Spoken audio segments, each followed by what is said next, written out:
everybody who takes the stand, everybody. First question, could you leave?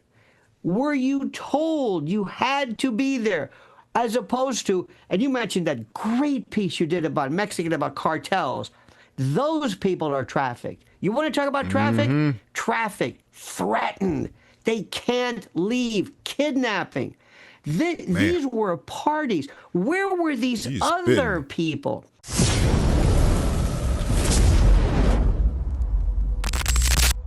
First of all, number one, 3 charges. What do you think Diddy's charged with? 3. He is not charged with being a freak. He is not charged with loving baby oil. And he's definitely not charged with domestic violence, which seems to be the focus and the sensationalism that everybody's putting on this case right now, right? 3 charges. Sex trafficking? It had to do with weapons, if I Sex recall. trafficking. Start. Not beating up Cassie, not having a party, not using baby oil, not being not having escorts do undonism and forms of urolagnia. I'm going to keep this safe. No. See, that's great for TMZ and Harvey Levin. He's charged with racketeering conspiracy for allegedly running a criminal enterprise. So when you hear something, when you hear a fact, ask yourself, where is the criminal enterprise? He brings up an excellent point there. Like, are we seeing exactly what Diddy is being charged for in all the coverage of that's what's happening? We're getting all the details and the rundowns. Of course, Cassie's being cross-examined right now. We're hearing all of this, all this story, but are we getting down to the core of what Diddy is actually being charged with? Let's hear that one more time. Fact, ask yourself, where is the criminal enterprise? That's number one. Where's the criminal enterprise? The RICO. Sex trafficking through force, fraud, or coercion. Was Cassie the only one I'm hearing about so far? We're going to hear about others. Was she forced into this? Could she leave? Do you think she made any money from this? Did she benefit? Was anybody actually held, kidnapped for? I don't know. That's number 2. And third, my favorite, transporting individuals across state lines for prostitution. This is the white slavery statute of 1910, the Mann Act. Crazy. This is what. So whenever you hear somebody talk about this, whenever you hear this, you got to ask yourself, where are these charges? That's number 1. Number 2. And that Mann Act is the exact thing that they got R. Kelly on. A law that was created, 1911, to prosecute Jack Johnson, the boxer Jack Johnson. And I know his name has been coming up a lot recently. He received a pardon during the Trump administration, I believe. But this law is now being reenacted and used on our modern day celebrities, Diddy being one of them. It's a few things we're hearing in all these celebrity cases. Young Thug, RICO. R. Kelly, RICO. Diddy, now RICO and Mann Act. So I brought this up in a previous video. Like, they're trying to now say that transporting women across state lines, having a relationship with a woman. Now, I'm not saying that's exactly what happened here with Cassie, because obviously there was some other stuff going on.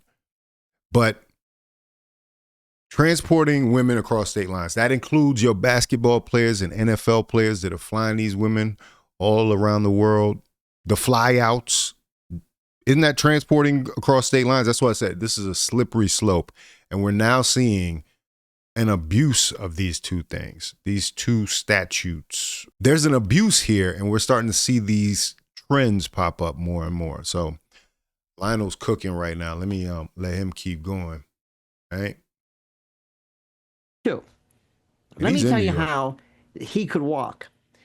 First, load up before you begin with the court filing copious motions in limine, meaning, judge, do not let this, and this in, and pray to God the judge denies them all. Thank you. I am creating the record on appeal. Thank you, Judge. Number 2, stand up and object to everything. What does Cassie have to do with trafficking? In cross-examination, Ms. Ventura, were you trafficked? No. Could you have left? Well, she says he had some texts, he had some sex videos, he was threatening to release. Yeah, I mean, again, Revenge. that's against. You heard that? That dude says, so what? So what? And this isn't just anybody. This is an attorney speaking. Now, of course, there's other attorneys that have other opinions, but so we got to really start thinking about this. Like, is this something that, and I don't know if the defense is going to be able to build this case. Obviously, it's still early. I think they're going to be in there 8 weeks, potentially. This is just week 1, right? After all the trials, the jury selection and all that stuff. But are they going to be able to build this case that this one man is a organization, a racketeering organization? That's what they would get the mafia for. Like, I love watching old mob documentaries, where they talk about the history of the mafia and the La Cosa Nostra, when they show, they show what was going on back in the day. That's what they were doing to get those guys. So now you're saying Diddy has risen to the level of this, but with a successful career in the music industry as a producer, as a executive producer, as a artist, say what you want to say about Diddy's artistry, but he is a performer. When does he have time to run a criminal organization? That's what's really kind of confusing about this whole thing. And, like I said, the moral police and the, people are going to be on you for believing. You got to believe. You got to believe what they say. But I'm always skeptical of people who just want to make you believe what they want. You know what I'm saying? So I think Diddy is he's actually got to hit his defense team, and he got some hitters. He got Brian Steele. He got Garagos.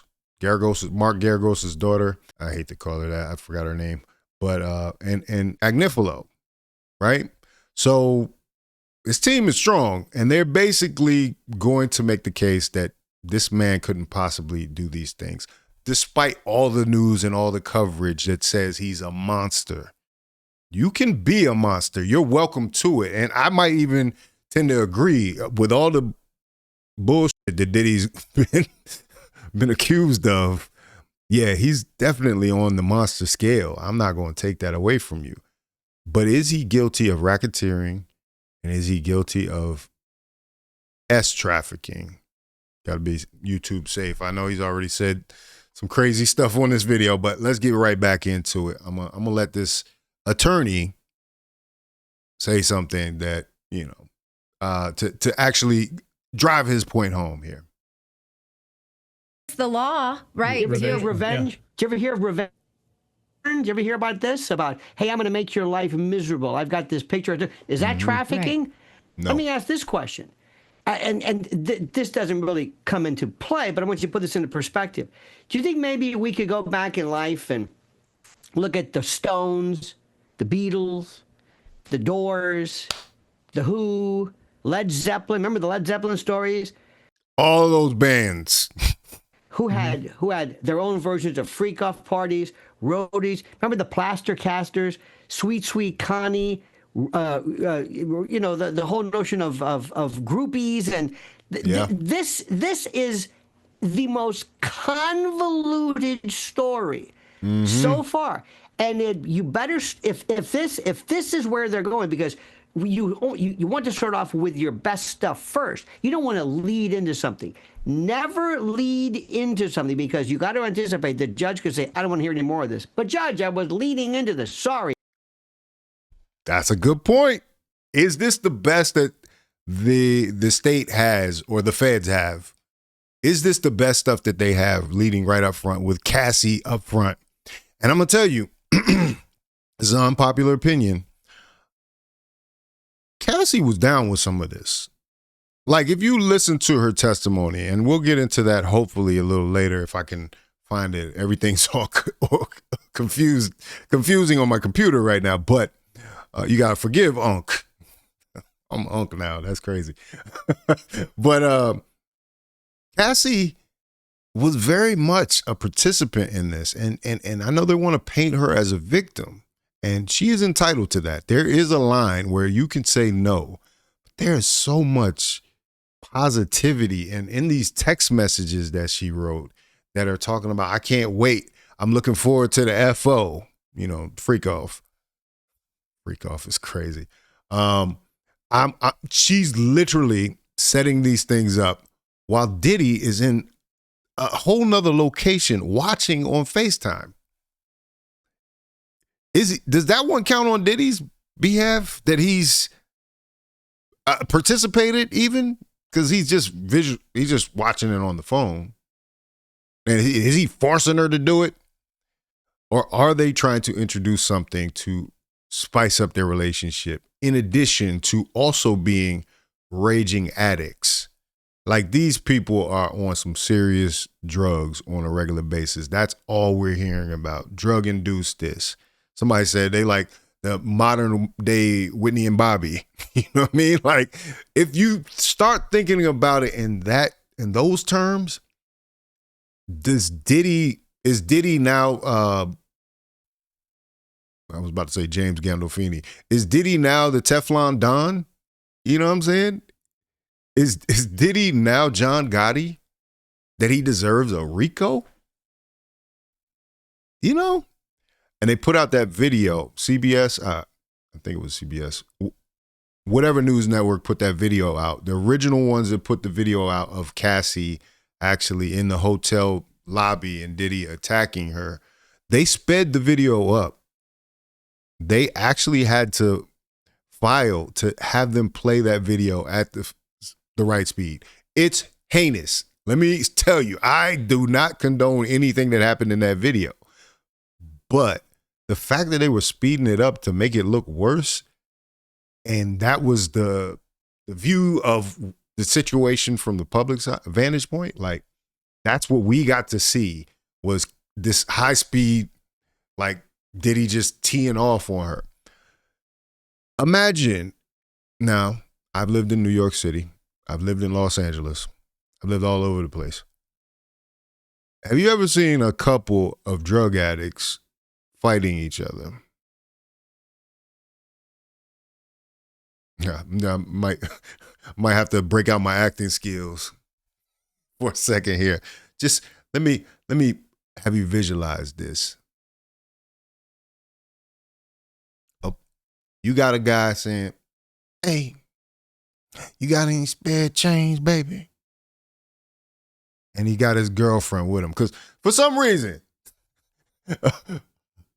these people that are addicted, they seem to be able to find relationships all over the place, probably more successfully than you and I. Anyway, they always have a companion. If it's not that, it's a dog. It's a dog that doesn't want to be there. But sometimes they have these girlfriends, and something happens. She decides to pour his 40 out. 40. Showing my age. She decides to pour his malt liquor on the curb. That was his last malt liquor. They begged for money all day. He said, "God damn it. You just threw my malt liquor in the drain." And goes off on her. Not only are they drinking malt liquor, they also injecting, they smoking, they doing everything they can. It looks a lot like what happened to Diddy and Cassie. I'm just saying. Diddy is wealthy as he is. They were moving like some junkies out there. If I had to be honest. Yeah, somebody in the comment, thank you, Vase, says CNN shared the video. Yeah. Yep. Timothy Taylor got it right. Samuel L. Jackson and Halle Berry in Jungle Fever. Gator, I'll do it. You know I'll do it. Cause I'm a crack. Hey. That is what we're dealing with here. So when you introduce drug addiction into this, D-rugs, I don't want to get flagged. That narcotic, when you introduce that narcotic into the situation, things get strange. Anyway, we're going to get back to the video. Ask your next witness. Where are we going with this? Everybody who takes the stand, everybody. First question, could you leave? Were you told you had to be there? As opposed to, and you mentioned that great piece you did about Mexican, about cartels. Those people are trafficked. You want to talk about traffic? Mm-hmm. Traffic, threatened. They can't leave. Kidnapping. These were parties. Where were these other people? And by the way, where were the other people that were in the criminal organization? Why is Diddy the only one being charged with this? And I know as pregnant and beautiful as Cassie is Cassie part of the criminal organization?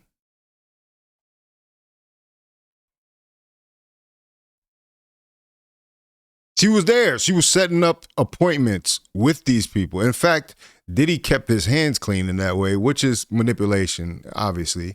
But Diddy actually didn't order any escorts. No money from exchange hands from Diddy. Everything was coming through Cassie. In fact, she believed that her music career was secondary to this function of being this person.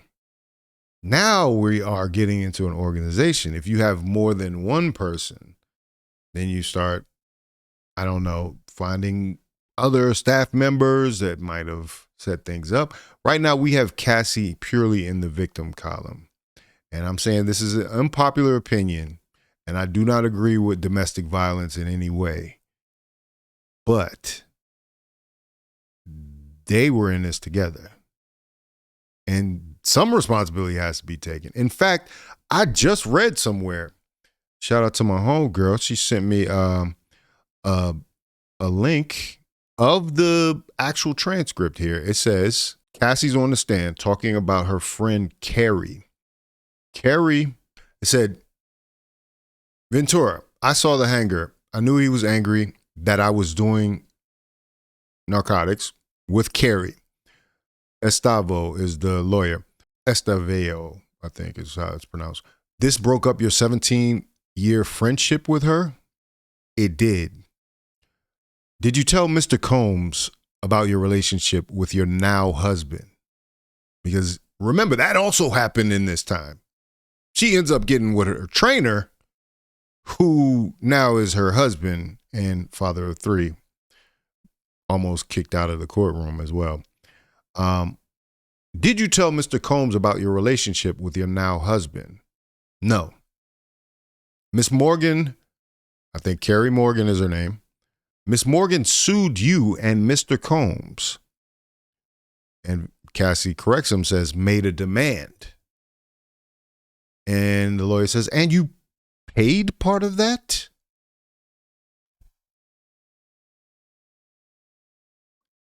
Cassie says, I did.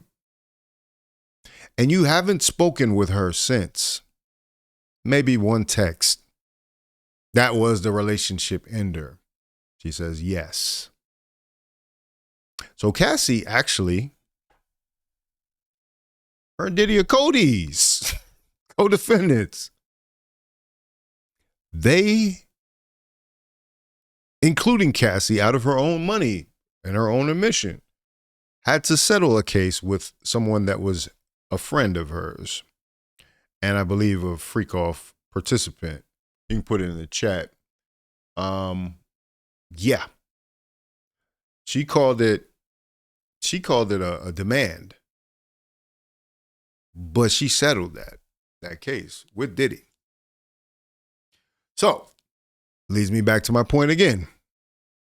Is Cassie part of the criminal organization? Yes or no? That's all we need to know. All right, moving right along. This is Lionel at Lionel Nation. Shout out to him. He's killing it right now. Hey, another question. The individuals that they get, these escorts who did these despicable acts with Cassie, remember that guy? Yeah. First question to this fellow. Did anybody grant you immunity? Because you did this to Cassie, not Diddy. You did these despicable acts. You defiled Diddy was just her. watching. You degraded her. You abused her. You did this. That's another part of their arrangement. Diddy is most of the time just sitting back watching. He's a voyeur. You know, that's his position in the FO. So you're testifying under oath, or somebody said you did this. Did the government grant you immunity? Are you the Sammy the Bull, so to speak, of this? Why weren't you? Not to mention the mob. Sammy the Bull. Let me explain. John Gotti is the Don. He's the top of the heap in that crime family. Number two, or slightly there around, an underboss, Sammy the Bull Gravano. Now, Sammy the Bull went on to do some less than honorable things. He's also a YouTuber now. He's always on podcasts and stuff, but he is widely considered to have testified against organized crime and part of the reason that John Gotti was eventually sent to prison. But Lionel here is saying, is Cassie Sammy the Bull in this scenario? If Diddy Organization, Diddy Enterprises, Bad Boy Entertainment, for lack of a better term, is a criminal organization, what role did Cassie play in that? That's all we're asking. And did she have a title? Underboss. Cassie the underboss. Charged with this. Then we go on. And what happens is, if the jury gets the impression, forget Diddy, his gray hair, the sweaters, the Bible, any of that TMZ Harvey Levin stuff that no lawyer cares about that. But assuming you're there and say, I'm going to be here for 6 weeks, and this is a dog. And pretty soon you're going to say, you know what? Why am I here? What are we talking about? And after a while, when you start to look at these people, and you don't want to act, you don't want to be emotionally discourteous to these people, but you're going to have to ask, why were you there during the course of this? You made how much money? I mean, Diddy, I listen, I'm not supporting him. Do you know how many jobs this guy started? Do you know what he's done? The Hamptons White Party. Do you know how many people, how many young women were on a waiting list to go to be defiled and trapped? Damn. But you know what? He's telling the truth. I just came across a video from 2005, and I don't know if I can play it because it might be under protection for copyright, but everybody was loving this thing. Let me see if I can find it, because that is a true fact. Like, these people, everybody wanted to go to the white party. If you're old enough to remember the white party, everybody wanted to go to the white party. I wasn't invited to the white party. It usually took place in the Hamptons. I wasn't nowhere near the Hamptons. But it was a thing. And it wasn't just, one race of people. It was very diverse. When you see all the people that went to Diddy's parties, you'll understand how this was a big deal, man. There's another quote here that says, Cassie said, "I'm always ready to freak off." She was literally doing this, she said, at one point, because she just didn't want anybody else to do it. Yeah, here it is. Diddy party. Let's not say the M word. It's a short one, so let's just see. Diddy once threw a party on a jet flying around the world. Got Jeter up there. It started on a Tuesday and somehow ended on the previous Sunday. I don't know how he did that. Now that I'm engaged, I've decided to slow down a little. 3 Diddy parties a week. Maybe 4. This was a joke. I caught her in a bad shot. Nicole Richie. Oh, wow. I'm missing part of the quote there, too. Says she's attended 4,870 of these Diddy parties. Not including the weekends. Well, I remember one day we went to this Diddy party. Well, what happened? Lil Jon forgot his pimp cup. Yep. D-Rock went to Diddy and asked if he had a pimp cup Lil Jon can borrow. And he had a whole bunch of pimp cups. He had a pimp set. It's hard to say which is more off the hook. Joe. A Diddy party or a Diddy after party. Or a Diddy after party. The after which is party is basically the one. a pre-party. Isn't that the one where they told all the kids to go home? Yeah. The after party was the one. Next Diddy party. The Diddy parties. Diddy once threw a party on a jet flying around the world. Okay, we saw that. Yeah. So, yeah. Diddy parties were quite popular, and this is from 2005, right? So, yeah, we know what a Diddy party is. People over a certain age. Maybe people now aren't as familiar because, you know, everybody's so prudish and they didn't do anything. But I think you're going to be surprised how many people have already done this and more. You know, like I said, this is not absolving Diddy of what he did on that tape from CNN video, but we got to be honest here. Especially if you're going to, like in the Tory Lanez case, take somebody's freedom without just cause. Let me get rid of this. Trafficked? What are they talking about? Why are they? This better get good and quick because I'm not hearing. That's what I wanted to get to. So that's what you're saying here. I mean, you're not defending Diddy at all. What you're saying is the prosecution here. Like, what is the state doing? What is the government doing in this case? Precisely. They're not doing. They're leading off with her, and they're not even going after the most harmful stuff. If you have this massive sex trafficking operation, why aren't we hearing about that right now, right out of the gate? How horrible was this stuff? Thank you. It's a lot like the Stormy Daniels bit where, you know, you're prejudicing the jury with grossness, but that doesn't have to be a part of the case. You have to make the crime the lead. And you're bringing up. You hear that? You hear that? Something which is the most important case. In the Federal Rules of Evidence, there's this Rule 403. This is my favorite. And what it says is, you cannot put on evidence that you know is so prejudicial, even though it's probative, even though it's important. Classic example. In a murder case, you have to always introduce evidence that who this person is. Who is he? Who's the stiff? Who is he? So you have somebody, maybe it's dental records, maybe it's somebody they knew, and sometimes maybe it's a relative. Can you imagine if during the course of the prosecution, I as a prosecutor want to introduce evidence, and I call the mother of the victim, and I say, I'm showing you what's been marked as State's Exhibit number 1. Do you know who this is? The judge will say, that just prejudiced the jury. That's a mistrial. What are you doing? Right. You can't do that. That's 403. So what they're doing is they're going to be hearing about, oh, my God, this poor pregnant woman, when they defiled her. And they may not be able to understand, wait a minute, I've got to remember that's not what he was charged with. Clayton, if you were charged with speeding, and at your hearing, somebody brings up evidence of you were drunk, it's like, wait a minute. That's a bad thing.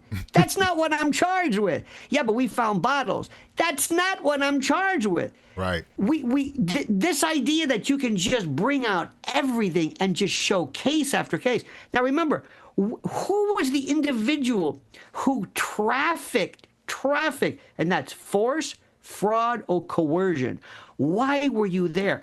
Do you know how many people are going to say, well, you know, Diddy might have promised, wheedled, cajoled them by promising them, big roles in the music business. Career. My friends, we've all been kind of in the entertainment business for a long time. Have you ever heard about a radio station or a TV station or a producer or a manager who might have sometimes promised somebody the stars? I'm going to make you a star. You stick with me, kid.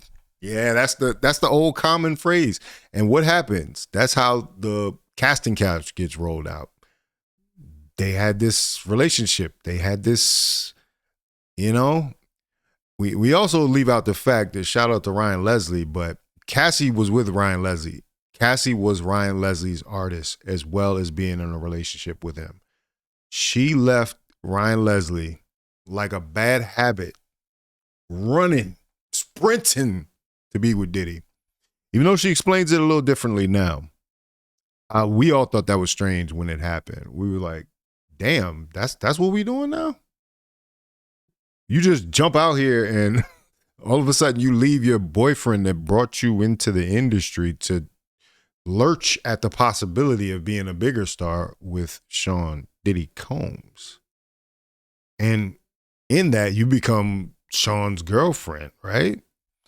Now, you know, Diddy, if you know Diddy's history, it's probably going to happen. You know what I mean? Like, he's not going to have that relationship without some type of mutually beneficial relationship. So, yeah, this doesn't look great for the whole idea of this victim narrative that's being pushed out there. Even though, well, she might be a victim of some sort. Let's focus on what's really happening here in this case and why this man has already been in jail for being accused of taking women across state lines, the Mann Act violation, and for RICO, which is crazy. So, might have maybe taken advantage. This happens all the time. Do you know that right now in the world of professional sports, between the NFL, Major League Baseball, and the NBA, there's about 3,000 athletes. Do you know how many roadies there are? How many groupies there are when the teams go into hotels who follow them? I'm not trying to blame the victim.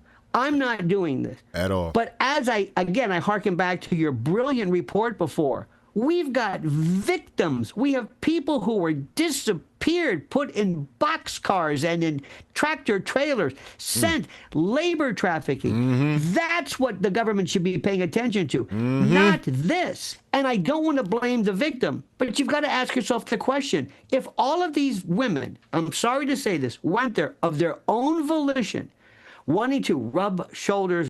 Hold on, before he gets on to that, I had a point.